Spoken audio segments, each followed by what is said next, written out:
क्या इंसाफ के लिए आखिरत का होना ज़रूरी है? मेरा मतलब है कि क्या इंसाफ के लिए मौत के बाद की ज़िंदगी का होना ज़रूरी है? सोचो, एक इंसान है जिसने बहुत बड़ा गुनाह किया, एक ऐसा जुर्म किया जिसका कोई गवाह नहीं, जिसका कोई सबूत नहीं। वो उस गुनाह से बच निकलता है, सालों गुजर जाते हैं, वो एक अच्छी ज़िंदगी बना लेता है। लोग अब उसकी इज्जत करते हैं, उसका बिजनेस चल पड़ता है, वो बहुत बड़ा इंसान बन जाता है और एक दिन वो अपने बिस्तर पर सुकून की मौत मर जाता है।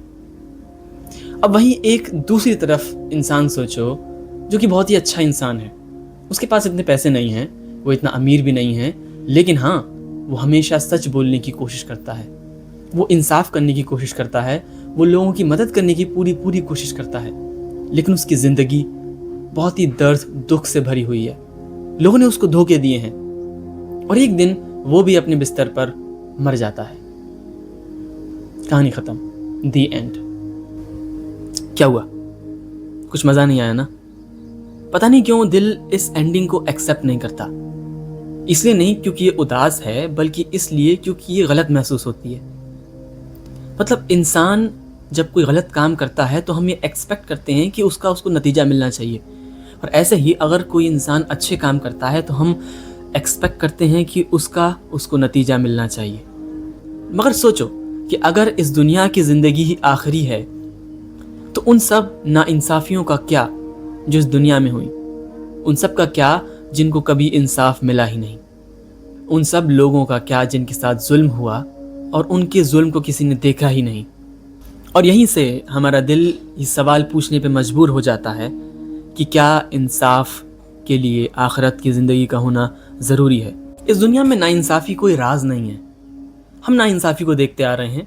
आए दिन खबरों में नाइंसाफ़ी दिखती है, हिस्ट्री में नाइंसाफ़ी दिखती है, और यहाँ तक कि हम अपनी ज़िंदगी में भी देखते आ रहे हैं कि नाइंसाफ़ी होती आ रही है। तो नाइंसाफ़ी कोई छुपी हुई चीज़ नहीं है, ना ही कोई राज है। जो असल राज है वो ये है कि इंसान कभी भी नाइंसाफ़ी को पूरी तरीके से कबूल नहीं कर पाता। हमारा दिल नाइंसाफ़ी के ख़िलाफ़ बगावत क्यों करता है? हम इस दुनिया से फेयरनेस की उम्मीद क्यों करते हैं जबकि ये दुनिया फेयरनेस का कभी वादा ही नहीं करती? और इसी सवाल ने सदियों तक फ़िलासफ़र्स, पोएट्स और थिंकर्स को परेशान किया। पर मैंने अलग अलग फ़िलासफ़र्स को इस टॉपिक पर पढ़ना शुरू किया और उनके जवाब बहुत ही अलग अलग हैं। फॉर एग्ज़ाम्पल एक फ़िलासफ़र हैं एल्बर्ट कैम्यू। वो ये कहते हैं कि शायद कायनात हमें कोई जवाब देने की पाबंद नहीं है। वो ये कहते हैं कि शायद कोई कॉस्मिक जस्टिस नहीं है। वो ये कहते हैं कि शायद कोई फाइनल बैलेंसिंग स्केल नहीं है। और अगर ऐसा है तो इंसाफ बनाना हमारी जिम्मेदारी है। हम बेहतर कानून बनाएं, हम बेहतर सोसाइटी बनाएं और एक दूसरे के लिए खड़े हो जाएं। ये बात अपने आप में बहुत हिम्मत वाली है, लेकिन यहाँ फिर भी एक मुश्किल रह जाती है, और वो मुश्किल ये है कि उन लोगों का क्या, जिन लोगों के जो दर्द हैं, जिन लोगों की मुश्किल हैं, जिन लोगों की नाइंसाफ़ियाँ कभी दर्ज ही नहीं की गई, उन लोगों का क्या जिन लोगों की नाइंसाफ़ी कभी निकल कर बाहर ही नहीं आई। वो उस चार दीवारी में बंद होकर रह गई, वो उस जगह कैद होकर रह गई जिन जगह उनको कोई देख नहीं सकता, कोई सुन नहीं सकता। और अगर इस दुनिया की ज़िंदगी आखिरी ज़िंदगी है तो उन लोगों को इंसाफ कौन दिलाएगा? कौन आएगा उन लोगों को इंसाफ दिलाने जिनकी पुकार कभी सुनी ही नहीं गई? ये तो जुल्म हुआ। और यहीं पर मेरे फेवरेट राइटर डॉस्टोयेव्स्की की एंट्री होती है। वो एक सवाल करते हैं, और वो सवाल बहुत ही गहरा सवाल है। वो सवाल करते हैं कि क्या हो अगर मासूम लोगों की तकलीफ़ का कोई जवाब ही ना हो? क्या हो कि अगर जुल्म का कोई हिसाब ही ना हो? क्या हो कि अगर ये सब कुछ यूं ही ख़त्म हो जाए और कोई इंसाफ ही ना मिले? उनके लिए मसला सिर्फ दर्द का नहीं है, उनके लिए मसला जो है वो नाइंसाफ़ी का है। क्योंकि दर्द को बर्दाश्त किया जा सकता है, लेकिन नाइंसाफ़ी और बेईमानी को बर्दाश्त नहीं किया जा सकता। और फिर मैंने एक और फ़िलासफ़र को पढ़ा जो कि हैं इमैनुअल कैंट, और वो भी कुछ इसी नतीजे पर पहुंचते हैं। वो ये कहते हैं कि हाँ, नेकी मैटर करती है, बहुत मैटर करती है कि आप कितने अच्छे काम कर रहे हैं, लेकिन हम दुनिया में ये देखते नहीं हैं। ज़्यादातर हम देखते हैं कि जो अच्छे लोग होते हैं वो ज़्यादातर परेशान रहते हैं, और जो बुरे लोग होते हैं वो गलत काम कर बहुत ही आसानी से बचकर निकल जाते हैं। वो कहते हैं कि अगर मोरालिटी सच में रियल है तो जो कहानी है وہ اس دنیا کی موت پر ختم نہیں ہو سکتی. جو کہانی ہے وہ اس سے آگے بھی ہونی چاہیے. چونکہ اگر انصاف ملنا ہے تو صرف ان لوگوں کو کیوں ملے جنہوں نے اپنے انصاف کے لیے آواز اٹھائی. انصاف تو سب کے لیے برابر ہونا چاہیے نا. انصاف تو اس کو بھی ملنا چاہیے جس کو کبھی موقع نہیں ملا اپنی آواز کو آگے اٹھانے کا. انصاف تو اس کو بھی ملنا چاہیے جس کے اوپر ظلم کیا گیا ایک چار دیواری کے اندر اور اس کو دیکھنے والا کوئی نہیں تھا, اس کو سنبھالنے والا یا اس کو ہمت دینے والا کوئی نہیں تھا. یہ انصاف کون دے گا؟ اگر یہ زندگی اس دنیا میں ہی ختم ہو جائے گی اور اس کے بعد کچھ بھی نہیں ہے تو یہ جو ان بیلنس, یہ جو ان ایون تھنگس اس دنیا میں ہو رہی ہیں ان کو ایون کون کرے گا؟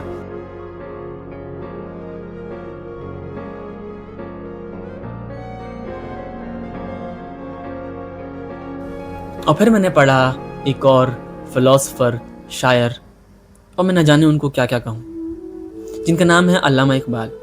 علامہ اقبال اس دنیا سے بھاگنے کی بات نہیں کرتے, نہ ہی وہ یہ کہتے کہ تم کو بیٹھ کر انتظار کرنا ہے. علامہ اقبال کے نزدیک یہ دنیا ایک امتحان ہے. وہ یہ مانتے ہیں کہ یہ زندگی ایک ذمہ داری ہے. ان کے نزدیک انسان کا کام ہے ظلم کے خلاف کھڑا ہونا, انصاف کے لیے لڑنا, اپنی پوری قوت کو صرف کر دینا اس چیز کے لیے کہ ہاں انصاف قائم ہو. لیکن ساتھ ساتھ یہ بھی یاد رکھنا کہ کوئی عمل ضائع نہیں جائے گا. ساتھ ساتھ یہ بھی یاد رکھنا کہ کوئی بھی جرم بھلایا نہیں جائے گا. ہر ایک جرم, چاہے وہ کھلے میں کیا گیا ہو یا بند کمرے میں یا پھر کسی ایسی جگہ جہاں پر اس کو کسی زندہ چیز نے نہیں دیکھا ہو, اس کا بھی حساب لیا جائے گا. کوئی آنسو نظر انداز نہیں کیا جائے گا. یعنی انصاف کے لیے لڑنا تو تمہاری ذمہ داری ہے. اور پھر وہ کہتے ہیں کہ جب تم نے اپنی پوری کوشش کر لی ہو اور جب چیزیں تمہارے بس میں نہ ہوں, پھر چیزیں اوپر والے پہ چھوڑ دینی چاہیے. وہ کہتے ہیں کہ جو تم نے نہیں دیکھا وہ اوپر والا دیکھ رہا ہے, جو تم نے نہیں سنا وہ اوپر والے نے سنا ہے, اور وہ انصاف کرنے والا ہے, وہ انصاف ضرور کرے گا. مجھے نہیں پتا کہ فلسفی اس سوال کا جواب دے سکتی ہے یا نہیں. مجھے نہیں پتا کہ کیمیو, کینٹ, ڈاسٹویوسکی یا اقبال اس چیز کا کوئی جواب فائنل دے سکتے ہیں یا نہیں, کیونکہ یہ لوگ ایک بات کہتے ہیں, یہ لوگ کسی چیز کا پروف نہیں دیتے. لیکن ایک بات مجھے بار بار یہ سوچنے پہ مجبور کرتی ہے کہ میں جب دیکھتا ہوں تاریخ کو, ہسٹری کو, جب میں دیکھتا ہوں ان لوگوں کو جو کہ جرم کر بچ کر نکل گئے, میں نظر ڈالتا ہوں ان لوگوں پر جن پر ناانصافی ہوئی اور جرم ہوا, تو مجھے سمجھ آتا ہے کہ یہ دنیا کس طریقے سے سروائیو کر رہی ہے. تو مجھے سمجھ آتا ہے کہ انسان ہزاروں سالوں سے آخرت کی زندگی پر یقین کیوں رکھتا ہے. مجھے سمجھ آتا ہے کہ انسان کو لڑنے کی اور انسان کو اس گریف اور اس جرم سے نہ لڑ پانے کی دکھ سے باہر نکلنے کی ہمت کہاں سے آتی ہے. وہ ہمت آتی ہے اس بات سے کہ اس کو کہیں نہ کہیں یہ یقین ہے کہ اوپر کوئی کاسمک پاور ہے, اوپر کوئی بیلنس ہے جو کہ فائنلی سب کچھ بیلنس کرے گا.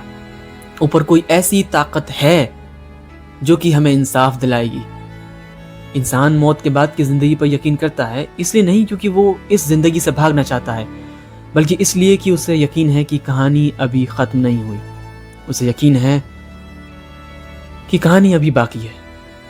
کچھ ادھورا ہے جس کو ہم پورا نہیں کر سکتے, کچھ ادھورا ہے جس کو وہ پورا کرے گا.